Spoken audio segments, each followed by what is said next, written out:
Welcome to another edition of Expanding Mind. I'm your host, Eric Davis, continuing our conversations about the cultures of consciousness. A few years ago, I encountered a very intriguing figure at one of the psychedelic conferences I go to. It's our guest today, Kilindi Iyi, and there were a number of interesting things about his presentation. One was the extremity with which he had taken up the heroic dose sort of protocol, best known from Terence McKenna. Terence talked about how, you can take mushrooms, other things, and different compounds, but that the real dynamite, the real journey into your own mind, the real Magellan of hyperspace would take 5 grams in silent darkness, which, is a strong experience. You're definitely in another domain. And then there's this fellow Kalindi talking about a whole other order of heroic dose. In fact, I would like to say these are super heroic doses. And he was talking about 30 grams, 35 grams, 40 grams, which was a shocker. And as somebody who came or comes to some degree to the psychedelic conversation from a harm reduction point of view, I found this a little bit shocking and even a little dismaying, perhaps. And so initially I was a little like, wow, what is this guy going on about? And yeah, these are trippy stories, everything, but that's a dangerous amount. But the more I listened to him, and he's very careful to say, this isn't for everyone.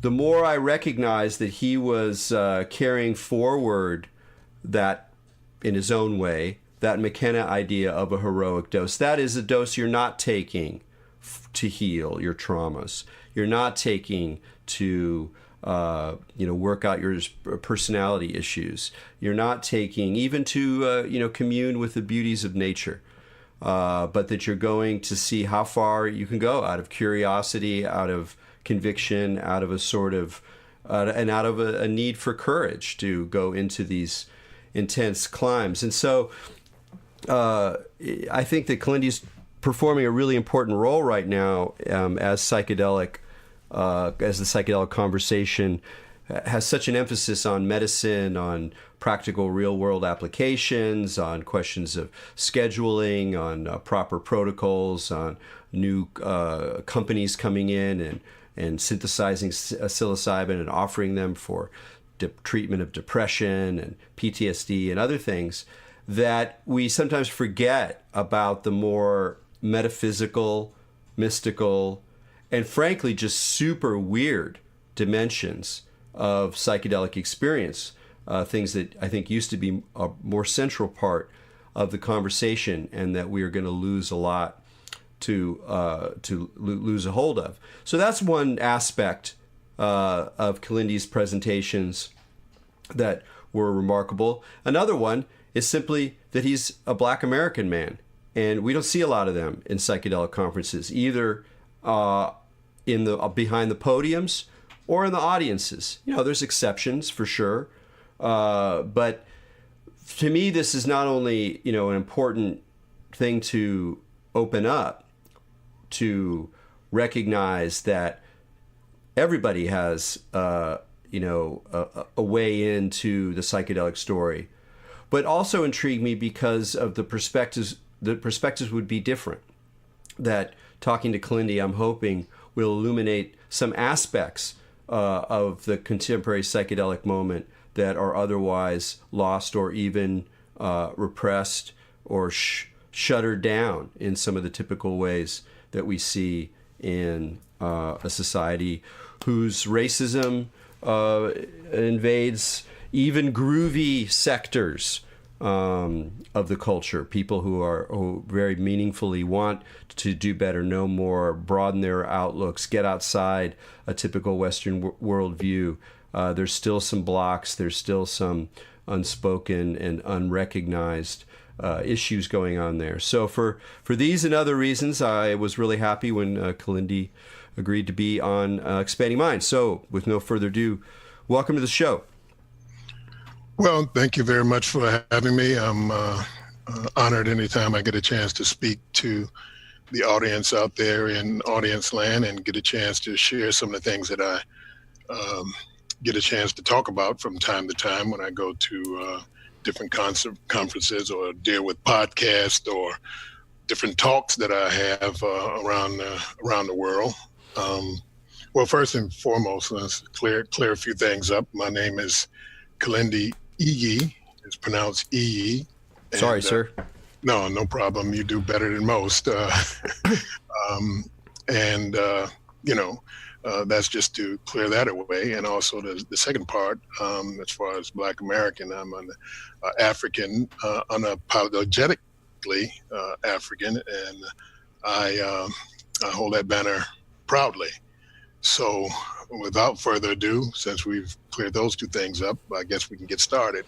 Dealing with basically, as far as Terence McKenna is concerned, of course, he's a legend and a person who all of us love to listen to and get a chance to hear his wisdom and things like that. But what most people don't know is that I'm a contemporary with Terence McKenna. I'm not jolly come lately. I may be recent to the conferences as far as a speaker is concerned, but as far as the psychedelic world, I've been in it for 46 years, 47 years, going on 50 years as far as dealing with mushrooms, and back more than 50 years with LSD. So I'm not just a Johnny come lately. Not that any of us are experts in this, because there are no experts. We're all searching and trying to find out what these things are all about. So I think when we're talking about high doses, the African community living in America have been doing this for a long time. We have psychedelic music with the Parliament Funkadelics, with the different groups that we had, Earth, Wind, and Fire. We had Sun Ra, Sly and the Family Stone, on and on and on, dealing with psychedelic music and the psychedelic, I guess you'd say, underground. It hasn't reemerged to a great extent as far as in the new reemergence of the psychedelic community, but we're getting ready to bust up into breaking convention this year in mass. So be looking for a different type of presence when we come through this August in Greenwich in the UK. So, and you'll be hearing some of the speakers. Hopefully we aren't regulated to the third floor basement with nobody videoing the actual speakers and things like that. And, we'll probably have a good time.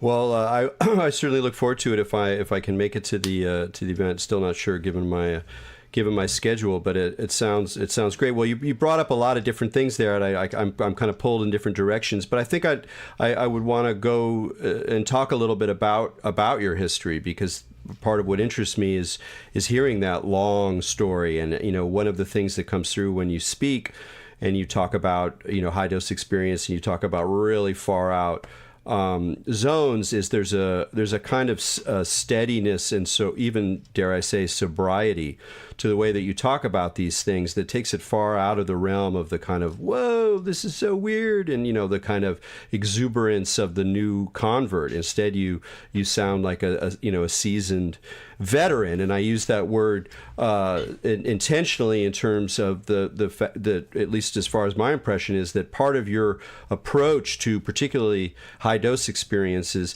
has to do with a kind of martial orientation. You come out of a long study of martial arts, both more familiar Asian practices, and then a kind of a set of African martial practices that you brought together by studying with different teachers, and I'd like to hear more about that as well.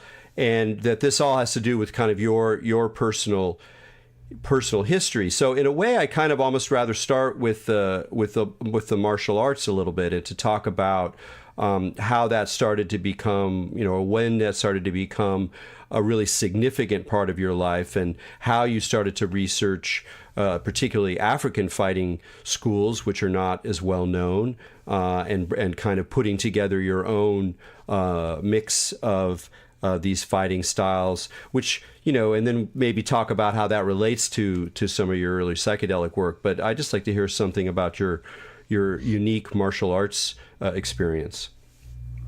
Well, I started out actually boxing with my father, who was a professional fighter, and going on through wrestling in my younger days and things like that. And of course, when martial arts became something that was available to be able to see, I was basically at the state fairgrounds at the state fair, and they were giving a martial arts demonstration, and I was fascinated by it, and took it on as my vocation for life at that period, and studying with the various teachers around my area and things like that, and mainly a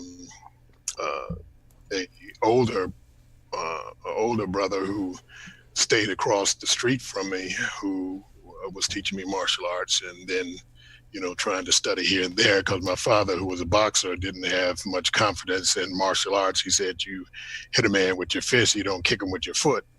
So studying and learning and things like that, I ultimately, during the late 60s, with the Black Power movement and Black is Beautiful and into African consciousness, I said there must be African martial arts too, if they have martial arts in Italy and Spain and Portugal and France and Okinawa and the Indonesian archipelago and the Philippines and Australia and every place else. Africa must have martial arts also. So my study led me to, at first, everyone who was saying anything and everything about martial arts in general, then Africans in specific. And so I harassed people who were coming in the country to go to the different colleges from the African continent, ultimately traveling to Africa many times myself to study.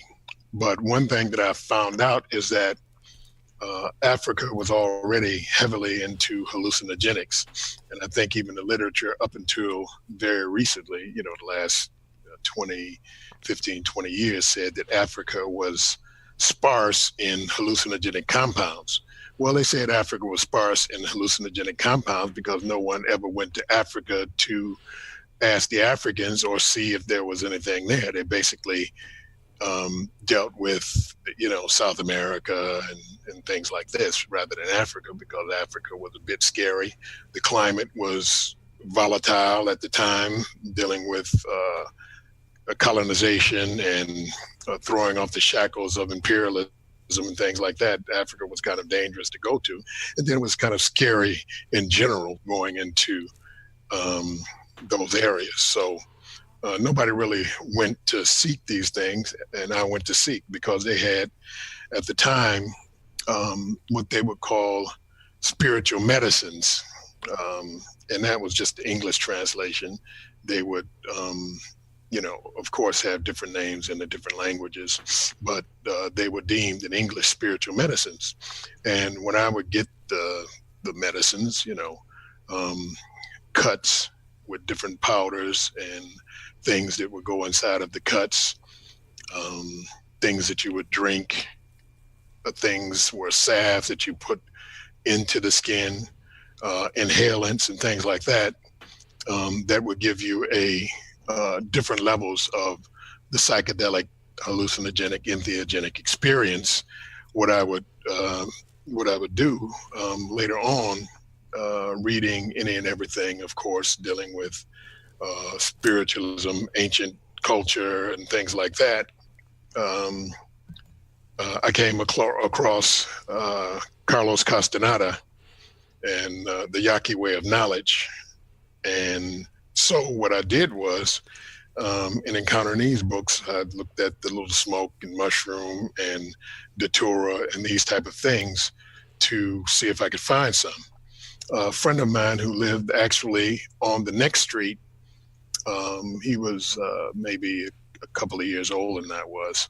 So when I was in high school, he went to Oaxaca, to where Maria Sabina lived, and he had the experience of the food of the gods, and he brought mushrooms back with him. So we messing around with the mushrooms one day. I had a chance to take it, and it gave me the same type of feeling and same type of mindset that I was getting from the African spiritual medicines. So then I set off to find what were the ingredients of these medicines, but they were many times held secret, and different priests or spiritual people in the area, they weren't really keen on giving up their formulas. But the more and more taking mushrooms, and then taking mushrooms the second time that I took them at high dose, I don't actually know what dose it was, but he went back to Oaxaca, he sent mushrooms back to me, and I ate the whole bag. And that was the start of my fullness in the entheogenic journey. And I've basically been on that trip since that time. And I've always taken it seriously and with respect. So I didn't start out in a club, dancing and a little dose to synergize the lights and music and things like that. I started out with a full entheogenic dose. So I took the journey seriously. And those that for decades I tried to share it with, just thought, oh, that's a white hippie thing. You don't want to be messing with that. You burn your brain out, your brain on drugs, the egg thing. So that's really where my martial arts and mushroom merged. And really, when we look back again at Africa, just in South Africa, you have 300 different entheogens alone: deliriants, dream herbs, hallucinogenics, so many different types of spiritual medicines or entheogens that, it pales any place else that I've traveled and looked at the different things. And that's just in South Africa alone. And then you have the oldest records of hallucinogenic use on the African continent in South Africa, and accessible, the records of the oldest use in Algeria in the Sahara at a place called Tassili Plateau. And at Tassili Plateau, that was the precursor to ancient Egypt, just after the Younger Dryas impact or the Clovis impact that divided the old world from the ancient world. The ancient world, everything on this side of the 12,800 impact, and down to this day that we're speaking in now. So I wanted to ask you one thing about a comment you made just a little while ago. Is you talked about how some of the people in your community would respond to you like, "Oh, that's a white hippie thing. Oh, you're going to lose your mind. Oh, the brain on drugs kind of thing." And I talked about this a little bit with the fellow who came with you. You and I met recently at the Ozora festival. I'd seen you before, but we hadn't had a chance to hang out. And you had I think he's one of your students or one of your people you're working with, Madhu.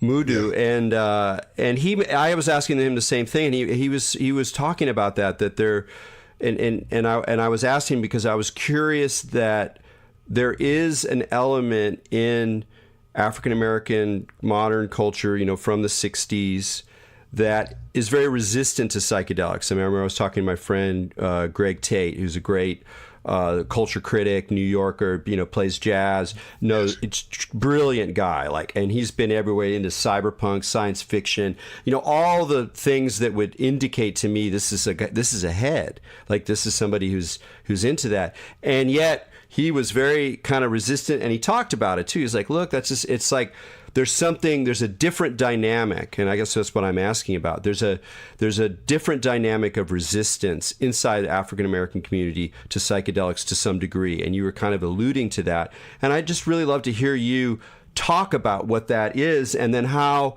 when you're doing your work and you're developing teacher-student relationships, you're drawing people into your way of practicing with these sacred substances, how you kind of even deal with that resistance, or how you sort of see it, what its roots are.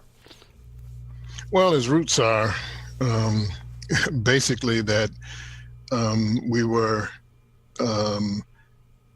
many of us, our family units were taken by force to a place that they didn't want to go, and then forced into pseudo citizenship. You very resistant to medicine, any type of influential type of compounds that we would take coming from the other side of the coin in dealing with the peoples of the Americas. We were, as the indigenous people, misnomered and miscalled Indians, who were given smallpox blankets and things like that. In my lifetime, up in the 60s, when the psychedelics first came out, there were still people alive who were in this Tuskegee experiment, where they were purposely injected with syphilis, and as a study left that to fester. So there's a lot of mistrust, just like you had women who were in the Americas who were operated on, where they did hysterectomies and things like that without anesthesia.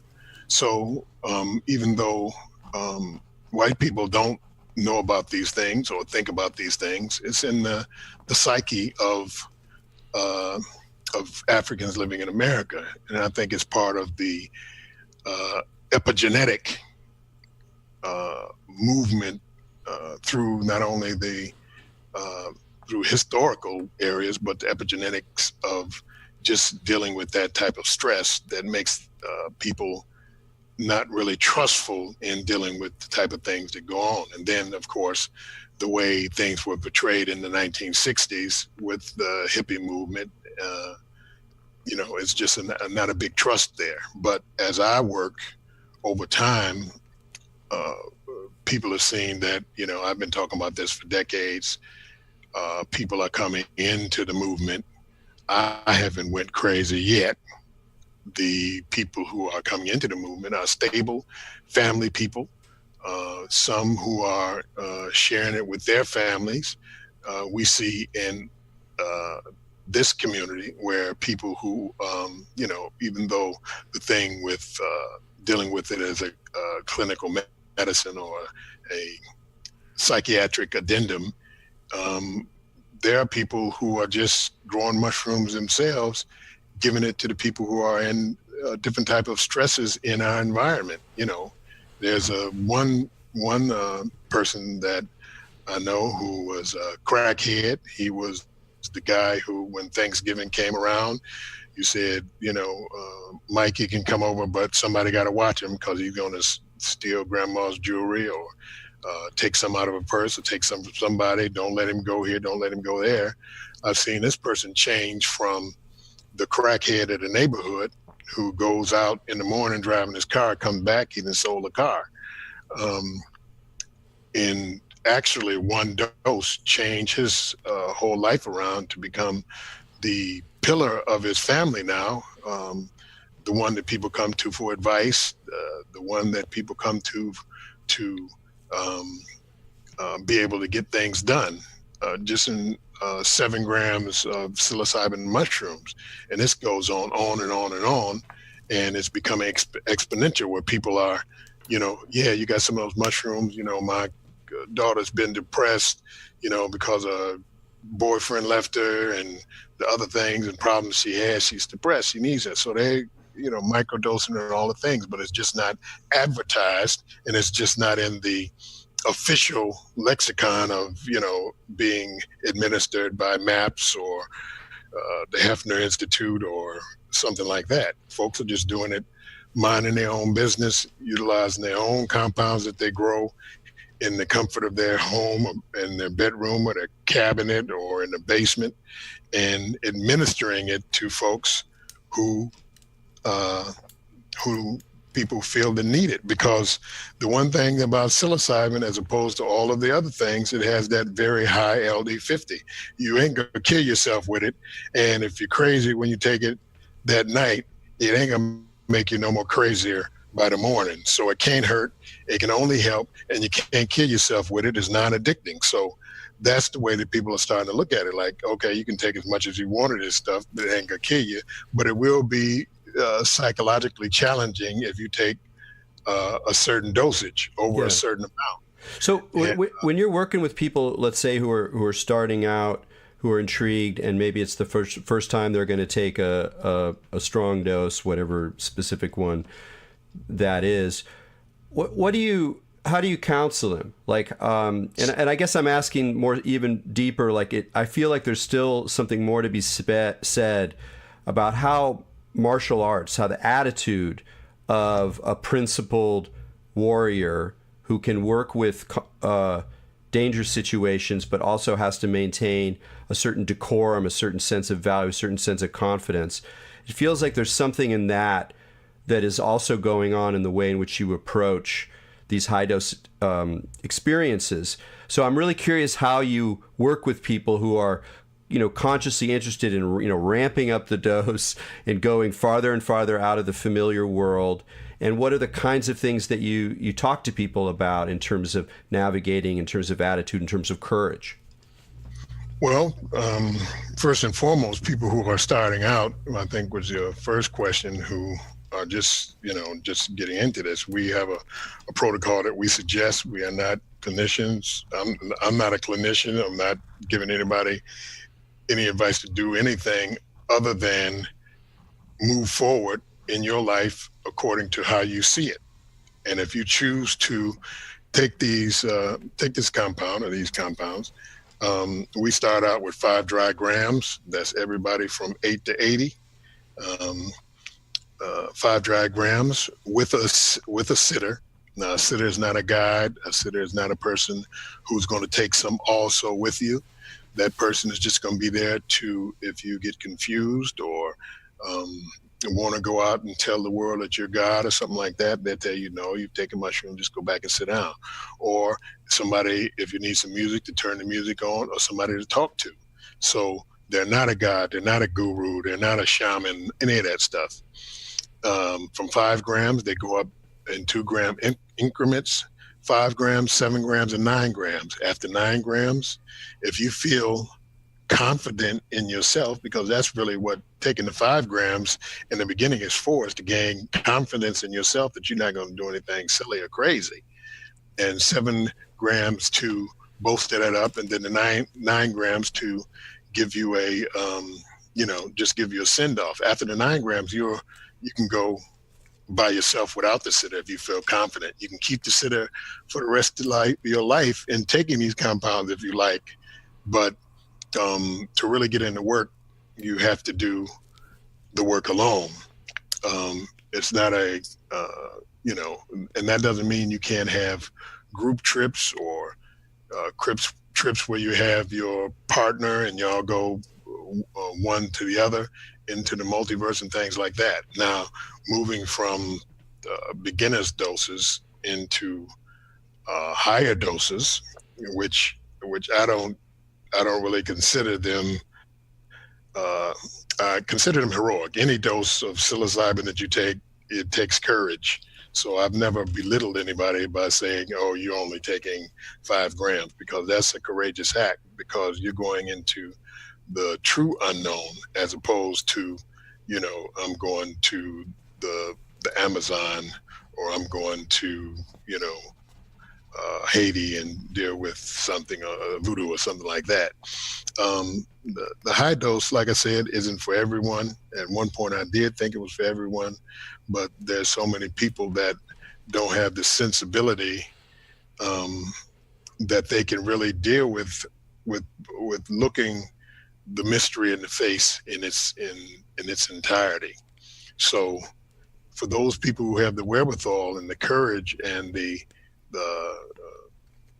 martial type of energy to go into extremely novel places, extremely into places that are so far-flung, so far-fetched, so weird, so off the beaten path, so crazy that they have to use different techniques to hold on to themselves and to be able to hold on to the information that they're gleaning from these different exotic places. Yeah, I want to interrupt just to say there's a couple of things you've said about that, those deeper places that I wanted to bring up just to, weave into the conversation because they really stuck with me. One is that you describe the experience using the words of Plotinus, the great Neoplatonist from antiquity, where you talk about it as an experience of the alone with the alone. Yes, into the alone, yes. And I'd love to hear you talk a little bit about embracing that kind of solitude, because I think it's something that a lot of people are very resistant to, even if in other ways they're up for courageous experiences. They're, whether they're drinking ayahuasca or they're, pushing the limits of what they expect about the world. I still think there's a certain resistance to really embracing that kind of solitude. So when you talk about the alone with the alone, what is that about? How does one find that capacity in oneself? Well, I mean, if you take the dose, it's thrust upon you. It's not the capacity. Yeah. If you go and if you take the dose, it's going to plunge you into that. And it's about standing more and more of the raw mystery that's out there. It's about going deeper into what is available as far as consciousness is concerned. That's why I'm not one of those who embraces the destruction or the disillusion of the ego. I think that the ego is the only thing that you have, and you hold on to it. Now we have the false ego, I'm big bad, and I'm a millionaire and all those different type of things, and I got all the women. That's not what I'm talking about. I'm talking about the pure consciousness of the self that you hold on to, into that you brought with you prior to the human experience, prior to the human mind, but that part of the consciousness that is forever and immortal and doesn't dissolve when you go into places of extreme, into areas of extreme blackness or darkness, or extreme areas of how reality is constructed inside of the infraparticle range, below the Planck length, into the area of the building of reality. So as far as being able to deal with this thing, if you get a sufficient dose, that's the thing about psychedelics. If you get a sufficient dose according to your own physiology, it may be 20 for me, it may be 25 for you, it may be 18 for somebody else. But once you gain access to these areas, it's going to deliver, and you have you don't have anything that you can do about it. It's there, and you have to deal with it. Yeah, you mentioned another thing just now, where you talk about reaching those places, the infraparticle space, where there's a quality of darkness. And this is something else you said once that really stuck with me, is it's not like you're at those extreme places, you're discovering the light that's hidden in the darkness. It's that your eyes are getting used to the darkness. And when I hear that, I hear not only a very seasoned teaching on mysticism and its core relationship of light and darkness, and the idea that, or the message that it's not just about the light, folks. I think that's a really important message.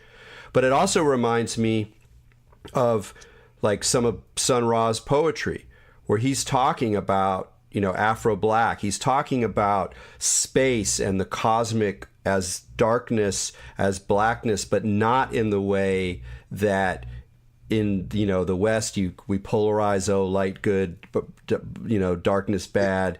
There's something else that's going on here. There's some other possibility, another way of being in and with darkness that you're opening up that I'd love to hear more about. Well, in the Kemetic tradition, or the Egyptian tradition, you have Ansar, which is also called Osiris, who is Lord of the Perfect Black, Master of the Darkness. And the thing is that the possibilities of darkness are much more subtle and much more elegant and pristine than dealing with the light, because darkness is pre-light. In other words, that darkness in the infraparticle realms, when you get down into the various levels of darkness, under the Planck length, there's no light, not because there's an absence of light, is that light does not exist because photons do not exist.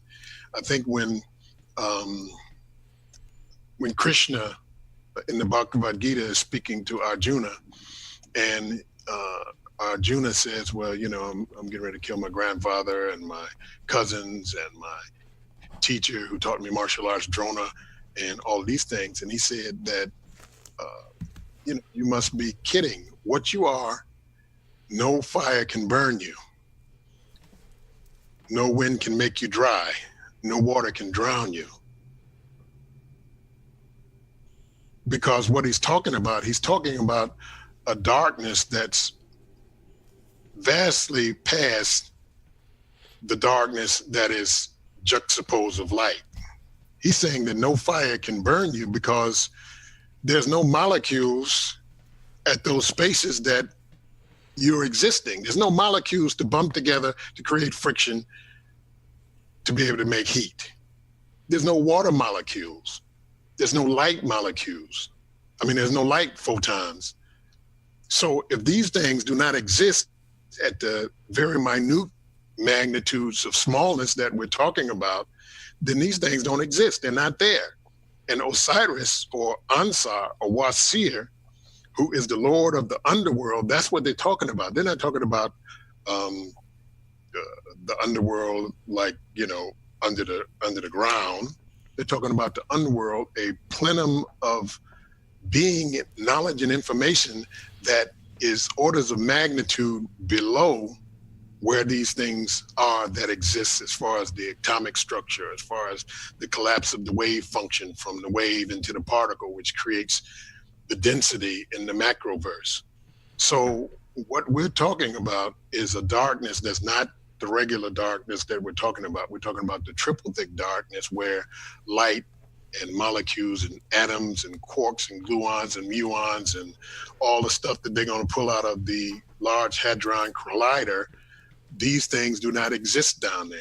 This is the place where the tesseracts are. The tesseracts are triangular pyramids of which you build all of those things out of. And then the orders of magnitude below that, because it's an endless magnitude of going in the opposite direction, so far that those things become so large and so vast and so massive and so monumental that, there's no words to describe it. Yeah. One of the things that I love about hearing you talk about this stuff is that it opens up something, and again, this does remind me of McKenna, and I wanted to emphasize that when I talk about your raps in relationship to McKenna, it's not that I think you are a Johnny-come-lately. It's that I'm very relieved that you are maintaining a certain possibility, psychedelic possibility, at a time when the tendency is to go in the opposite direction, back to the human personality, to the world as we live it, the problems that we have, and those things. That's all good. But when I hear you talk about it, I get this sort of science fiction mysticism, big cosmic, and also, as you put, this infraparticle realm there's this strange mix of like far out science and science fiction and like the large scale imagination, the imagination that's large enough to hold gods like Osiris, or Doctor Strange. And I know that you that it's not that while you're definitely coming from a place where you respect traditional mythologies, particularly from Africa, but other places as well. I know you talk a lot about the Bhagavad Gita.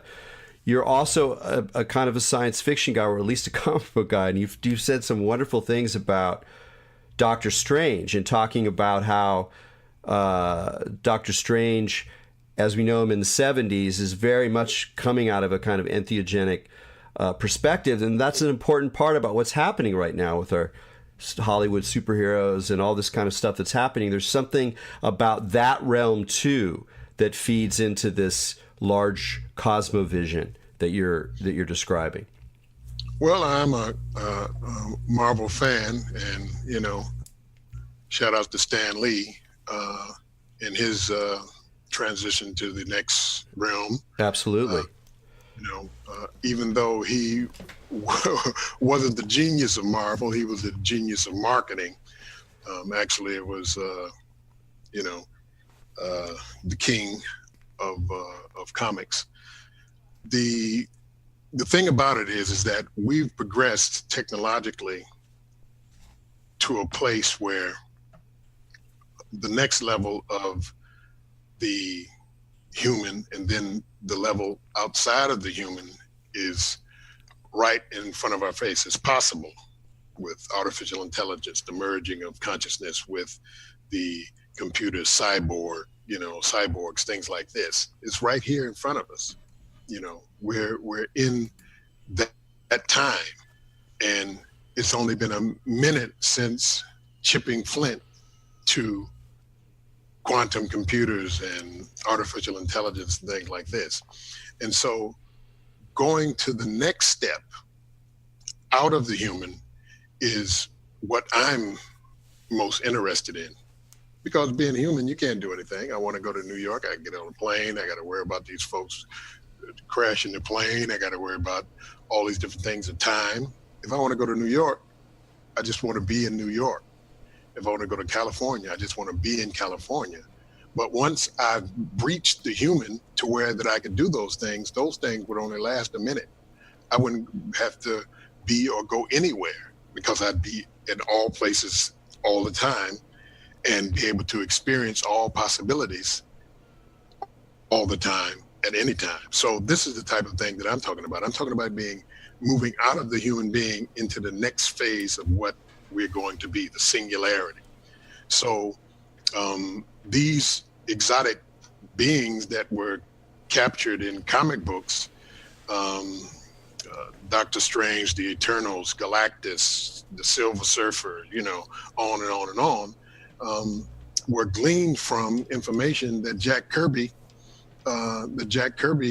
had not only in his mind, but things that he had taken out of classified and declassified information, just like the super soldier programs and things like that, that were going on in World War II with the Nazis, and,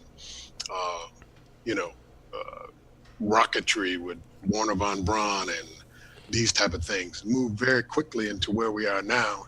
And now, do we take the next step before we blow ourselves up or some climactic thing happens? We just had I have a asteroid watcher on my phone. We just had a close by asteroid pass, a couple of weeks ago. So if we don't blow ourselves up, or the cosmic doesn't blow us up, we will progress in this line of thought and information.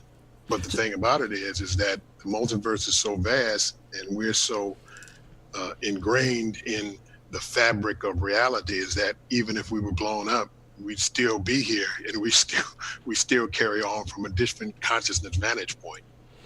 You use the phrase multiverse a lot, which I appreciate, partly because it allows us to understand why people can have such varied experiences. of whether, and some with psychedelics, some mystical, some, through ritual. There's a lot of different things that arise. There's a lot of different entities. There's different characters of spaces. Do you think that the kinds of things that you perceive, that you experience in the high dose states, are they the same as what somebody else taking a similar high dose with a similar kind of experience would have?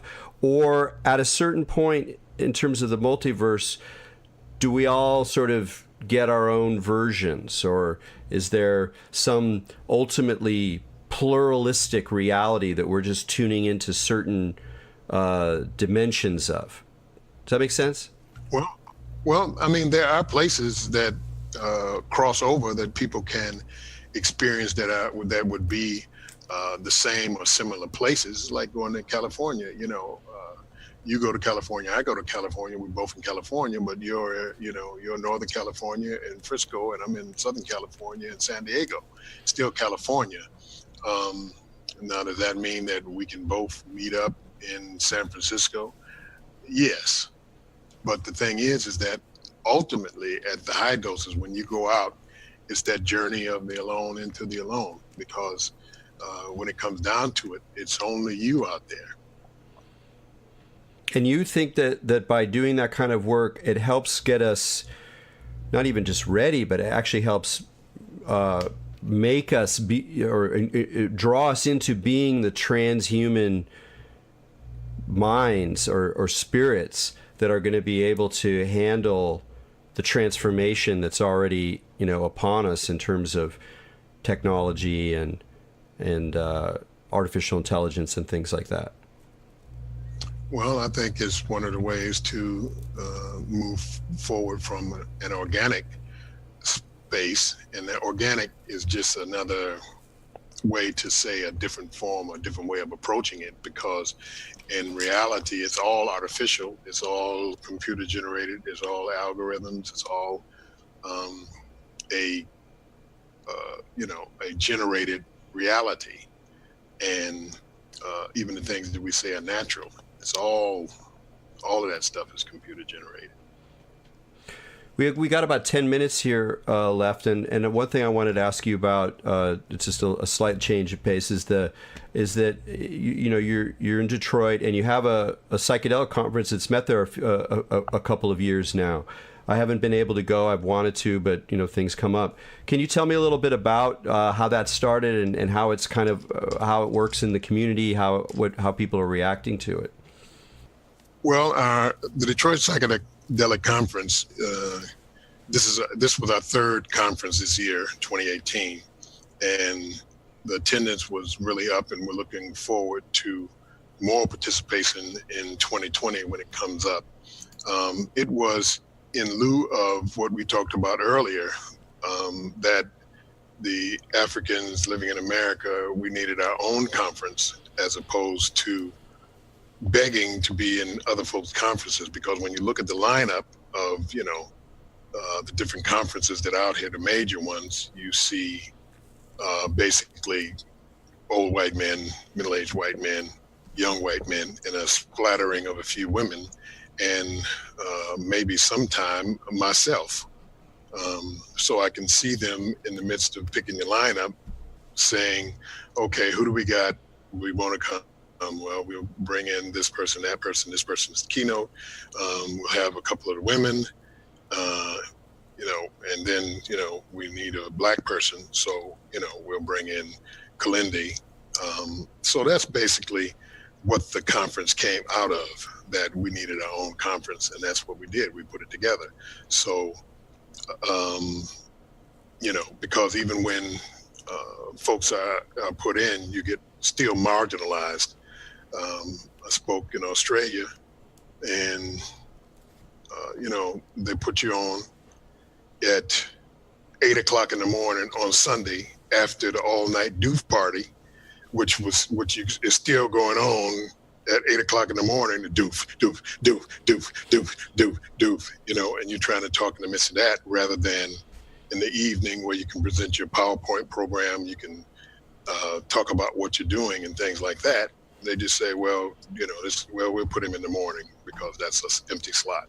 So that type of thing. So we have our own conference, and if we don't get invited to the other conferences, that's fine.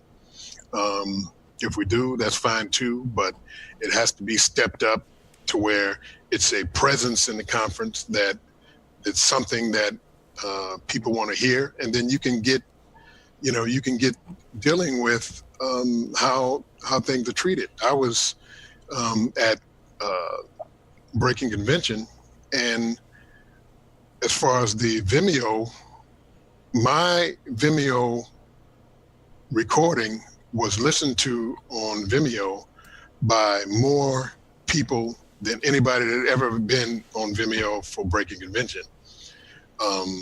But still, it was a portion that, you're regulated to. And Breaking Convention is fine. They're progressive.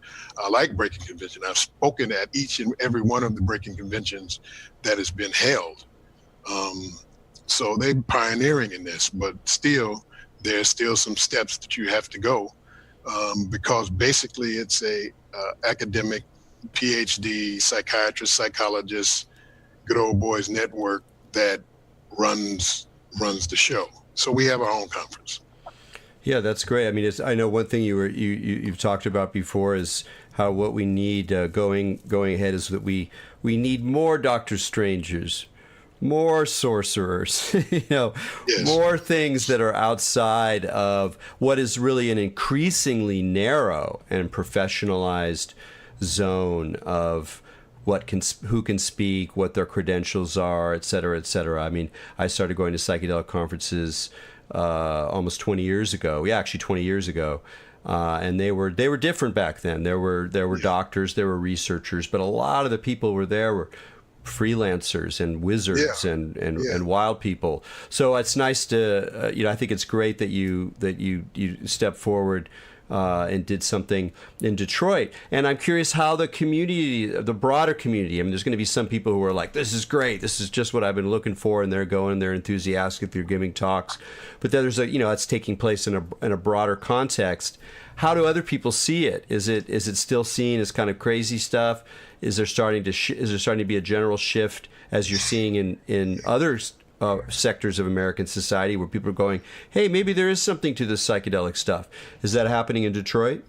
Well, yes, Detroit has a broad psychedelic history going back to Plum Street in the city of Detroit, where that's where you got your acid and mushrooms and all the different things that were happening back in the late 60s and things like that.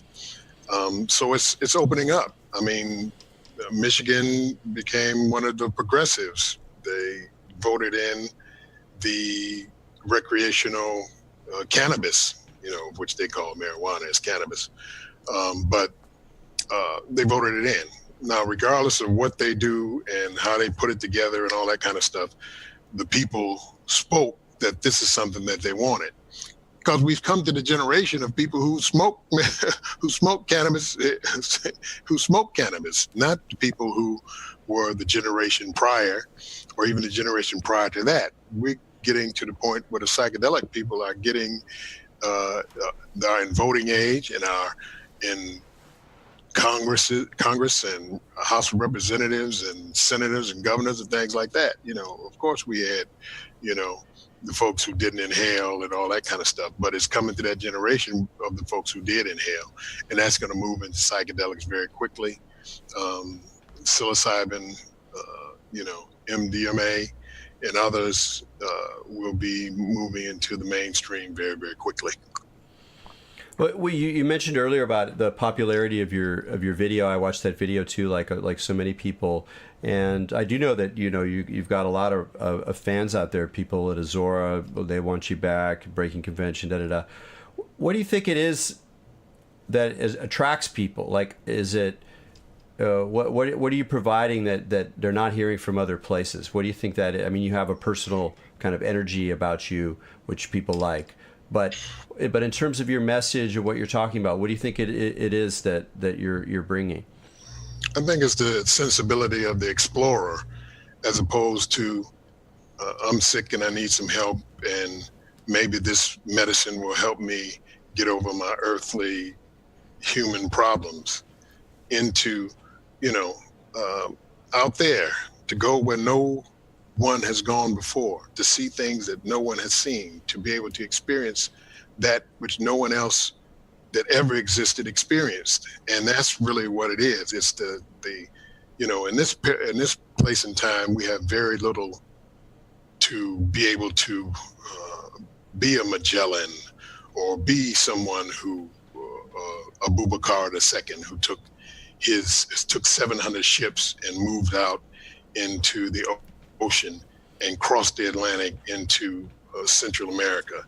We don't have that anymore. I mean, you may be a spelunker and there's a cave that has never been explored, or you may be somebody who is climbing a certain mountain and things like that. But to be able to really go into the unknown, that's something that is very, very rare. But it's been made available to anybody who has the wherewithal to go on YouTube and learn how to grow mushrooms, because mushrooms are, once the learning curve is breached, you can grow your own mushroom from one spore print for the rest of your life and pass that same mushroom on to your grandchildren and great-grandchildren and give them the ability to explore. Not that I think that the grandchildren and great-grandchildren will even be here to take the mushroom, because I think that we'll be out of the human so very, very quickly, that the dynamics of the world that we think are going to be. I was watching a program about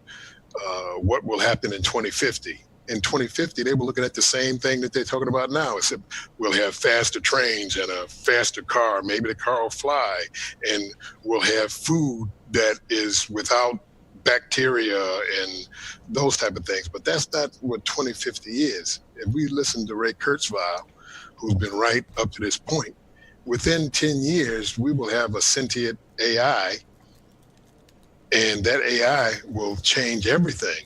But what really people don't really understand is that the AI is already sentient, living in the blockchain on the internet. It's already here. The singularity has already been done. But Ray Kurzweil is so close to it, he can't see it. Yeah. Geordie Rose and all these different type of people. All right. Well, with that note of exploration, I think we got to end it here. The clock is ticking. And Kalindi, thanks so much for joining me on An Expanding Mind.